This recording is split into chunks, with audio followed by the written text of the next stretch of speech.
سپہر کے 3 بجے ہیں۔ السلام علیکم، یہ ریڈیو پاکستان ہے۔ ایاز اسلم سے خبریں سنیے۔ پہلے اہم خبروں کا خلاصہ۔ وزیر اعظم نے گزشتہ 8 ماہ کے دوران ریکارڈ ترسیلات زر بھیجنے پر بیرون ملک مقیم پاکستانیوں کا شکریہ ادا کیا ہے۔ وزیر خارجہ نے کہا ہے کہ پاکستان اپنی سلامتی یقینی بنانے اور بااعتماد کم سے کم دفاعی صلاحیت برقرار رکھنے کے لیے تمام ضروری اقدامات کرے گا۔ منصوبہ بندی کے وزیر نے کہا ہے کہ کرونا وائرس سے بچاؤ کی ویکسین لگانے کے لیے 65 سال اور اس سے زائد عمر کے افراد کے اندراج کا عمل شروع کر دیا گیا ہے۔ انسانی حقوق کی وزیر نے کہا ہے کہ حکومت نے انسانی حقوق کے تحفظ سے متعلق قوانین پر عمل درآمد پر توجہ مرکوز کر رکھی ہے۔ بھارت کے غیر قانونی زیر قبضہ جموں و کشمیر میں جموں و کشمیر نیشنل فرنٹ کے مقبوضہ علاقے میں سیاسی اور انسانی حقوق کی بگڑتی صورتحال پر تشویش ظاہر کی ہے۔ اور کلاسیکی اردو کے ممتاز شاعر مرزا اسد اللہ غالب کا 152واں یوم وفات آج منایا جا رہا ہے۔ اور اب خبریں تفصیل کے ساتھ۔ وزیر اعظم عمران خان نے کہا ہے کہ گزشتہ 8 ماہ کے دوران ترسیلات زر میں ریکارڈ اضافہ ہوا ہے۔ آج اپنے متعدد ٹویٹس میں انہوں نے کہا کہ گزشتہ سال کی نسبت ترسیلات زر 24% زیادہ ہیں۔ وزیر اعظم نے کہا کہ گزشتہ 8 ماہ سے زائد کے عرصے میں ترسیلات زر $2 ارب سے زیادہ کی سطح پر برقرار رہیں۔ انہوں نے کہا کہ اس سال جنوری میں ترسیلات زر $2 ارب 27 کروڑ رہیں، جو گزشتہ سال کے اسی عرصے کے مقابلے میں 19% زائد ہیں۔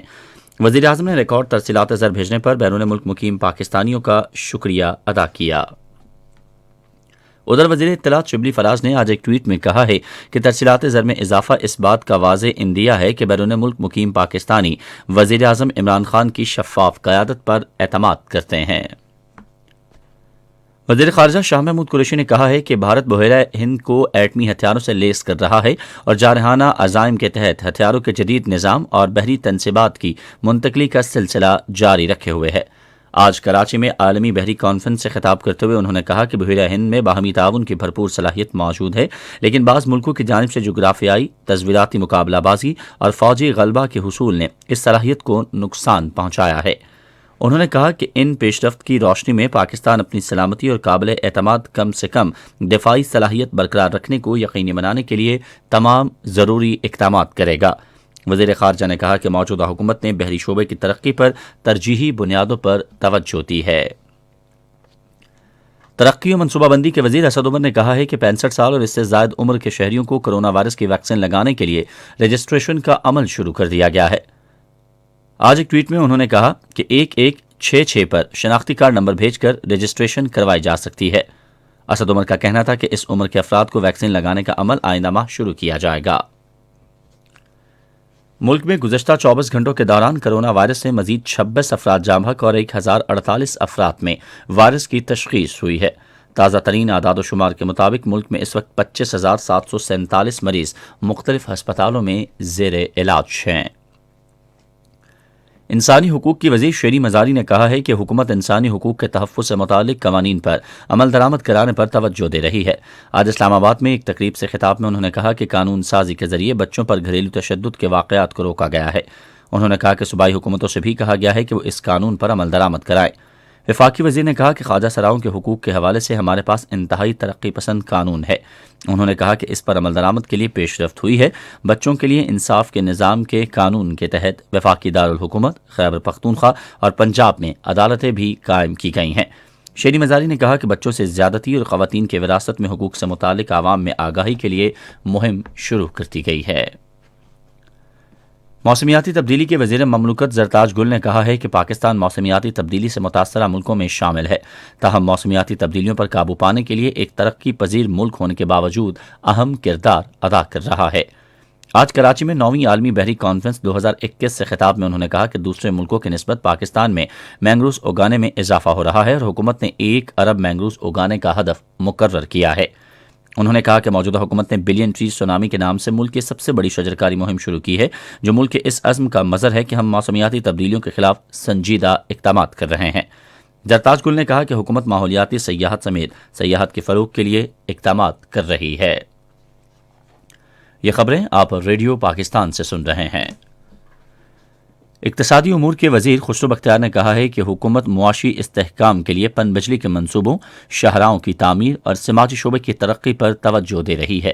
وہ آج اسلام آباد میں غیر ملکی امداد سے چلنے والے منصوبوں کے بارے میں قومی رابطہ کمیٹی کے اجلاس کی صدارت کر رہے تھے۔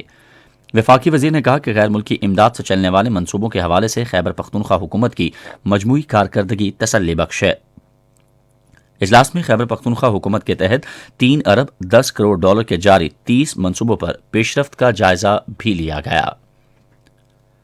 پاکستان تحریک انصاف کے رہنما سینیٹر فیصل جاوید خان نے کہا ہے کہ آزاد اور منصفانہ انتخابات ہی حقیقی جمہوریت کی جانب واحد راستہ ہے۔ آج اسلام آباد میں صحافیوں سے بات کرتے ہوئے انہوں نے کہا کہ وزیر اعظم عمران خان انتخابی عمل میں شفافیت لانے کے لیے پرعزم ہیں۔ سینٹ انتخابات کے لیے کاغذات نامزدگی جمع کرانے کا آج آخری دن ہے۔ سینٹ کی 48 نشستوں کے لیے ووٹنگ آئندہ ماہ کی 3 تاریخ کو پارلیمنٹ ہاؤس اسلام آباد اور 4 صوبائی اسمبلیوں میں ہوگی۔ اسپیکر نے قومی اسمبلی کا اجلاس جمعے کی صبح 11 بجے طلب کر لیا ہے۔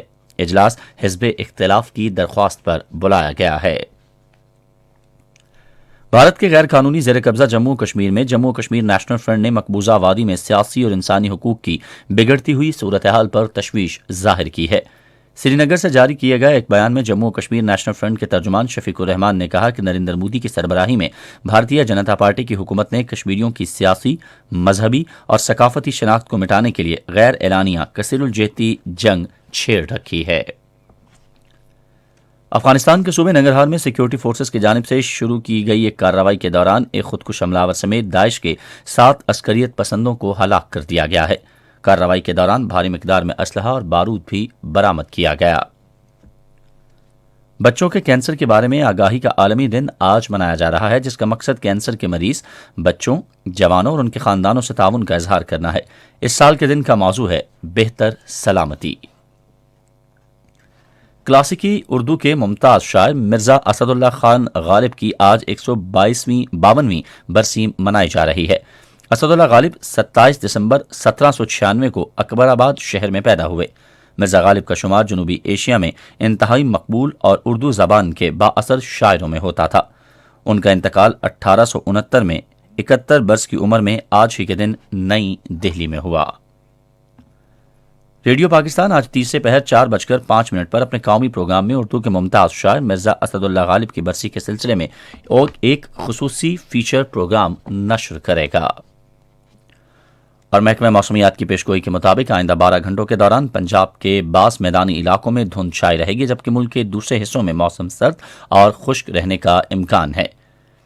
آج ریکارڈ کیے گئے بعض شہروں کے درجہ حرارت: اسلام آباد 22 ڈگری سینٹی گریڈ، لاہور اور راولاکوٹ 18، پشاور اور مظفر آباد 25، کراچی 28، کوئٹہ اور گلگت 19 اور مری 15 ڈگری سینٹی گریڈ۔ بھارت کے غیر قانونی زیر قبضہ جموں کشمیر کے بارے میں محکمہ موسمیات کی پیشگوئی کے مطابق جموں میں موسم سرد، لیہ میں انتہائی سرد، جبکہ سری نگر، جموں، پلوامہ، شوپیاں، اننت ناگ اور بارہمولہ میں موسم خشک اور سرد رہے گا۔ آج ریکارڈ کیا گیا درجہ حرارت: سری نگر، پلوامہ اور بارہمولہ میں 11 degree centigrade, Jammu 23، Leh -7، Anantnag اور شوپیاں میں 7 ڈگری سینٹی گریڈ۔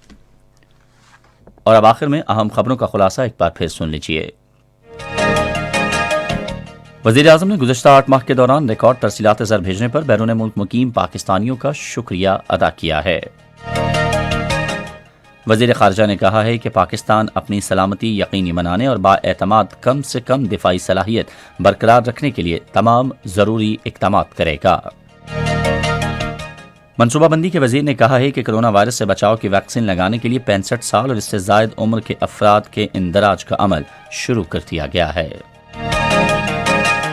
انسانی حقوق کی وزیر نے کہا ہے کہ حکومت نے انسانی حقوق کے تحفظ سے متعلق قوانین پر عمل درآمد پر توجہ مرکوز کر رکھی ہے۔ بھارت کے غیر قانونی زیر قبضہ جموں و کشمیر میں جموں کشمیر نیشنل فرنٹ کے مقبوضہ علاقے میں سیاسی اور انسانی حقوق کی بگڑتی صورتحال پر تشویش ظاہر کی ہے۔ اور کلاسیکی اردو کے ممتاز شاعر مرزا اسد اللہ غالب کا 152واں یوم وفات آج منایا جا رہا ہے۔ اسی کے ساتھ خبریں ختم ہوئیں۔ مزید خبروں اور تجزیوں کے لیے آئیے ہماری ویب سائٹ پر، پتہ ہے radio.gov.pk، اور آپ ہمارے فیس بک کے link Radio Pakistan news official پر براہ راست ویڈیو سٹریمنگ بھی ملاحظہ کر سکتے ہیں۔